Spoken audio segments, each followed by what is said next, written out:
आरोपी नंबर 1 त्याचे सासरे म्हणजे मैताचे सासरे आणि दीर यांना हजर केलं होतं. 5 दिवसाची पोलीस कस्टडी दिली आहे 28 तारखेपर्यंत.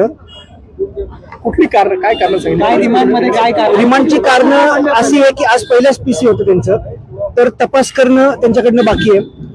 काही मुद्देमाल जप्त करणं बाकी आहे. परत अजून कुणी मदत केली हे पण तपास करणं पोलिसांना बाकी आहे, आणि ते पण कारण पोलिसांनी सांगितले.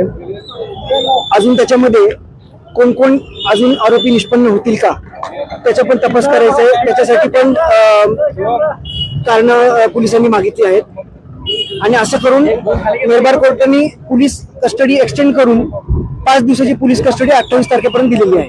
रिमांड कॉपीत काय काय आहे? हे रिमांड कॉपी मधलेच कारण आहेत की त्यांना तपास करायचा आहे, मुद्देमाल जप्त करायचा आहे. जे इंजरीज आहेत मैतावर, जे इंजरीज आहेत ते इंजरीज कुठल्या वेपननी झाले ते वेपन पण जप्त करायचे आहे. आणि या सगळ्या गोष्टीचा तपास पोलिसांना करायचा. एक नवीन कलम पोलिसांनी ऍड केलेलं आहे याच्यामध्ये, नेमकं काय ते आहे आणि कशामुळे ते? याच्यामध्ये एक नवीन कलम 118चा ऍड केलेला आहे. 118 मला वाटतं 1चा ऍड केलेला आहे कलम. याच्यामध्ये तपास अजून चालू आहे. अजून जसा तपास होईल तसं काय काय निष्पन्न होईल त्याच्यावर अजून सेक्शन ऍड होते. त्यांना आत्महत्येस प्रवृत्त केलं की कोणाचा गुन्हा कशा पद्धतीने बघा आता तपास चालू आहे, त्या गोष्टी काय आता सांगता येणार नाही. ही पहिलीच पीसी होती. 28 तारखेपर्यंत तपास अजून चालेल आणि पुढच्या पीसी मध्ये काय कारण येतात ते आपल्याला कळेल. वैष्णवच्या बाळासंदर्भात त्याच्या याच्यात काहीच या पीसी मध्ये त्याचं काहीच आर्ग्युमेंट नाही झालं किंवा ते कारण पण नव्हतं. त्याच्या बाबतीत आपण पुढे जाणार आहोत. त्याच्या बाबतीत आता मला काहीच सांगता येणार नाही. हुंडा दिला होता, तो हुंडा रिकव्हर करायचा आहे का पोलिसांना? अजून हुंडा रिकव्हर करायचे. फॉर्च्युनर गाडी रिकव्हर केलेली आहे. बाकीचे अजून काही जे गोष्टी आहेत ते पण रिकव्हर करायचे आहेत.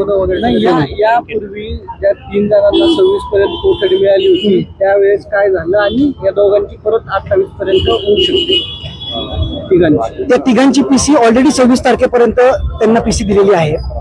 या दोघांना आज हजर केलं तर यांना 28 पर्यंत पीसी दिलेली आहे. 26 तारखेला त्यांना परत कोर्टात आणतील जे पहिले 3 आरोपी आहेत. मग त्यांचे पीसी पुढे एक्सटेंड करतील का नाही ते 26लाच करतील.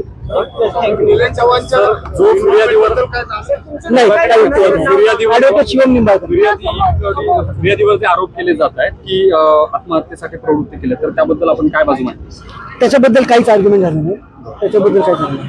मुद्दा फक्त एवढाच होता की आज जे 2 आरोपी हजर केले त्यांना पोलीस कस्टडी द्यायला पाहिजे का नाही द्यायला पाहिजे आणि किती द्यायला पाहिजे एवढाच मुद्दा फक्त. सरकारी वकील आपले यांनी किती दिवसाची मागितली? पोलिसांनी 7 दिवसाची पोलीस कस्टडी मागितली होती. कोर्टाने 5 दिवसाची दिली. ओके, धन्यवाद. एक 1-2 करून घेऊ.